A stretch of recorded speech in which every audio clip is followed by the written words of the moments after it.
outside of, making a little better money, and the recognition is always nice when people see you and know who you are? Well, I enjoy that. I enjoy the recognition, but it hasn't changed. What happens when fame, nerves, or a little too much liquid courage mix on live television? On The Tonight Show, Johnny Carson handled just about everything. But even he had his limits. In this video, we're counting down the most wasted guests to ever appear on his iconic couch. Some were hilarious, others awkward, and a few completely unforgettable. You might know their names, but wait until you see how they behaved. Number 1. Foster Brooks. I remember many times sitting there. Foster Brooks wasn't actually drunk. Nope, not a drop. But here's the thing. He played a drunk so convincingly that millions of Americans genuinely believed he showed up to Carson's show absolutely hammered. Brooks was a comedic genius who built his entire career around playing, quote, zero, and boy, did he commit to the bit. When he stumbled onto Carson's stage, slurring his words and swaying like a ship in a storm, it was pure performance art. The man had the glazed eyes, the loose tie, the whole 9 yards down to a science. But here's where it gets interesting. Brooks' act was so good, so utterly believable, that it actually caused problems for him. People in the industry started wondering if he had a real drinking problem. Some venues were hesitant to book him.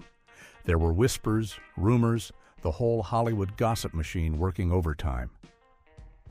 Johnny Carson loved having Brooks on the show because the guy never broke character. Not once.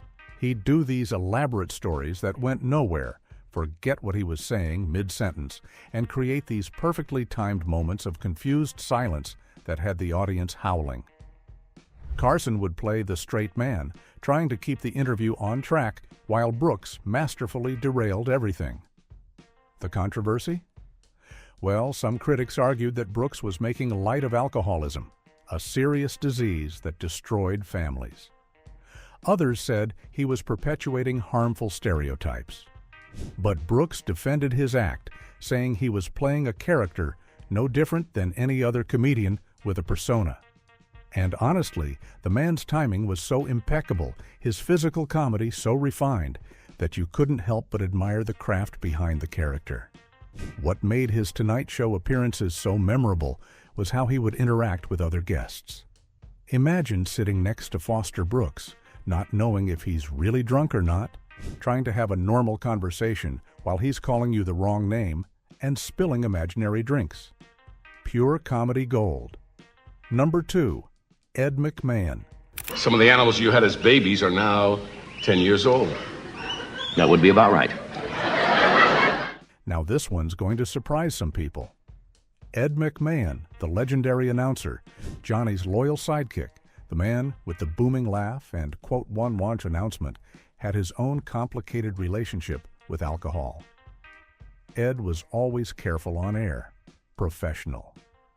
But there were episodes late in the show's run where people close to the production noticed he seemed a little too relaxed, a little too jovial, even for Ed McMahon. His laugh would go on a bit too long. His jokes would get slightly off color. Nothing dramatic, nothing that would make headlines, but enough that people who knew him could tell. The thing about Ed was that he never made a scene. He wasn't falling over or slurring words. But there was this perpetual warmth about him, this constant good humor that, looking back, some attributed to his fondness for the bottle. Johnny reportedly protected Ed fiercely, making sure cameras cut away if needed, keeping things professional no matter what. Ed later admitted to struggling with alcohol in his memoirs. He talked about the pressure of being in the spotlight for decades, the stress of maintaining that perfect TV persona night after night. The booze helped take the edge off, he said, made the whole circus bearable. What's fascinating is that Ed and Johnny had this unspoken understanding. Johnny drank too, though he was notoriously private about it. So there was this mutual protection society happening. They'd cover for each other, keep the show running smoothly, make sure America never saw behind the curtain. The controversy here isn't about wild on-air moments. It's about the hidden toll of fame, the secrets kept to maintain an image, and the silent struggles happening right in front of millions of viewers who had no idea. Number 3. Dean Martin. You know about getting to first base? Yeah. I didn't even get in the cage. Dean Martin, the king of cool, the man who made drinking look sophisticated and effortless. Everyone knew Dino's persona, the glass perpetually in hand, the slightly tipsy swagger, the jokes about being drunk. But here's where it gets murky. Was he really drunk on Carson, or was it just the act? The answer? Both. Sometimes? Maybe. Dean Martin had his apple juice theory. He'd tell people that what looked like whiskey on stage was actually apple juice. Just part of the image, he'd say, with that famous smirk. And sometimes that was probably true, but other times? Well, other times it definitely wasn't apple juice. When Dean appeared on Carson's show, you never quite knew which version you were getting. Some nights he was sharp, quick with the comebacks, clearly in control. Other nights his eyes had that telltale glaze, his movements were a bit slower, his speech just slightly off. Johnny loved having Dean on because he was such a pro. Drunk or sober, Martin knew how to work a crowd. He would tell stories about the Rat Pack, about Sinatra and Sammy, and you'd be hanging on every word. But every now and then, he would lose the thread completely. Start a story about Vegas, end up talking about his golf game, and have no idea how he got there. The controversy with Dean Martin was that he normalized drinking in a way that made it seem glamorous and consequence-free. Millions of Americans watched him stumble through performances and laugh it off, making alcoholism look like just another personality quirk. His daughter Dina later wrote about how painful it was watching her father's relationship with alcohol deteriorate, even as America celebrated him for it. On Carson's couch, Dean represented an era when heavy drinking was just part of show business. Nobody questioned it. Nobody intervened. The show went on, and so did the drinking. Number 4. Peter O'Toole. It was a compound both of your truth and mine. If there was ever a competition for who could drink the most and still function, Peter O'Toole would be a top contender. The legendary British actor was famous for his boozing, and his appearances on Carson's show were the stuff of legend. O'Toole would arrive already in good spirits, if you know what I mean, and the interview would become this wild journey through his stories. He would talk about Richard Burton, about their legendary drinking contests. He would reminisce about film sets where the bar tab exceeded the production budget. And Johnny would just sit back and let him go, because O'Toole drunk was more entertaining than most people sober. But here's what made O'Toole's appearances so compelling. The man remained eloquent even when absolutely plastered. His British accent would get thicker, his gestures more dramatic, but he could still quote Shakespeare, still tell a coherent story, still be fundamentally charming. It was like watching someone operate on a completely different level of intoxication. There's one infamous appearance where O'Toole was so obviously drunk that the producers considered not airing it. But Johnny insisted because O'Toole had been hilarious.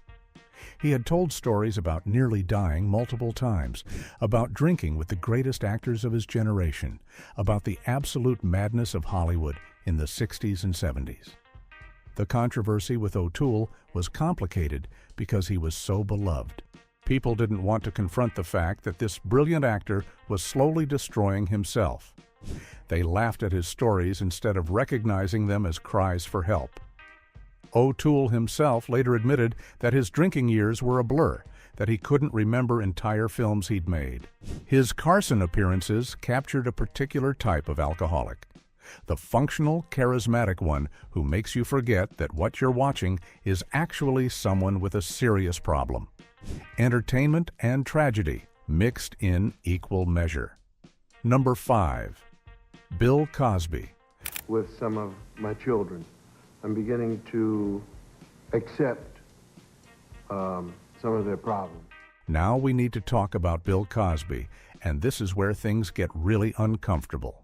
Because Cosby appeared on Carson multiple times, and while he wasn't falling down drunk like some others on this list, there's a much darker story involving alcohol and drugs that we now know about. During his Tonight Show appearances, Cosby seemed in control, professional, and funny. He would talk about his comedy, his shows, and his family. America loved him. But what we didn't know then, what came out decades later, was that Cosby was using alcohol and drugs in the most evil way possible, to assault women. This isn't about him being drunk on camera. This is about the sinister ways he used alcohol and drugs as weapons. The drinks he offered victims, the pills he slipped into glasses, the calculated predatory behavior hidden behind his wholesome TV image. Looking back at those Carson appearances now feels sickening. There's Cosby, playing America's dad, getting laughs and applause, while behind the scenes he was committing horrific crimes. Every time he made a joke about drinks or parties, it takes on a completely different, darker meaning now. The controversy here isn't about being wasted on TV. It's about how someone used their platform, their image, and substances to hurt others. It's about how completely we can be deceived by a public persona. And it's a reminder that sometimes what happens off camera is far more important than what we see on it. Number 6. Richard Pryor. And girls are crazy about anything cool, right? What's the cool run? Cool run, that's when you run like this and the girls say, "Look, Richard's running." Yes, but he's cool. Richard Pryor was a completely different story. When he appeared on Carson's show, sometimes he was sober, sometimes he wasn't, and sometimes he was high on something much stronger than alcohol. But unlike the others, Pryor's substance use was intertwined with his comedy in ways that were both brilliant and heartbreaking. Pryor would sit on that couch and tell stories that were raw, honest, and often about his own struggles with addiction. He didn't hide it. He didn't make it glamorous.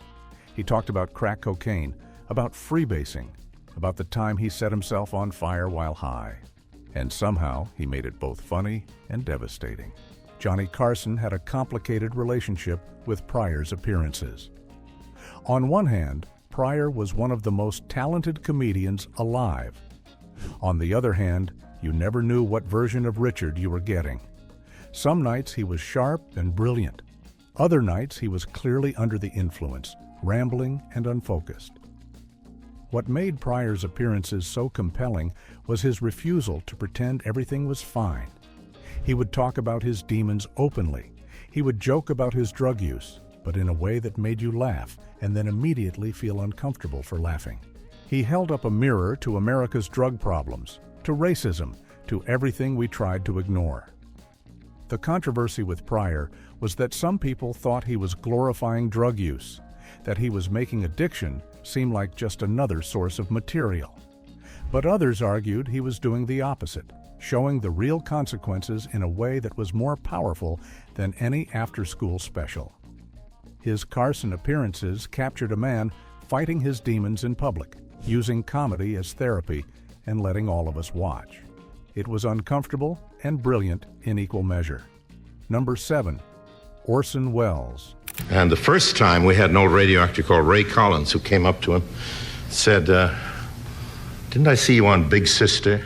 Orson Welles, the legendary director of Quote 2, showed up on Carson's couch in his later years, and let's just say he enjoyed his wine. A lot. The man would arrive with his deep, resonant voice and his massive presence, and he'd start talking, and talking, and talking.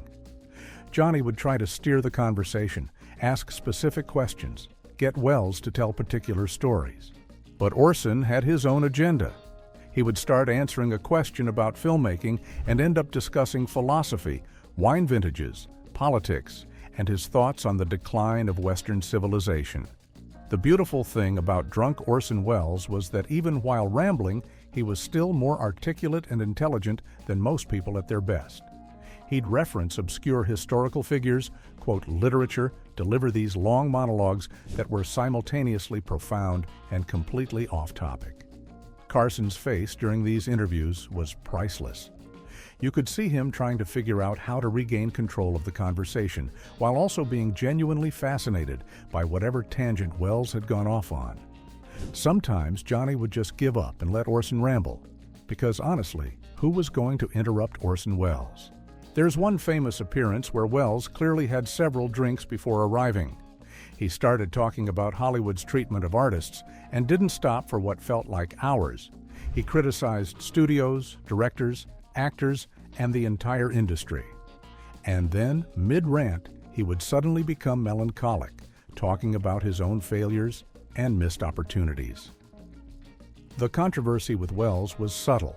Here was one of cinema's greatest geniuses, reduced to being a talk show curiosity, clearly drinking too much, clearly bitter about how his career had gone.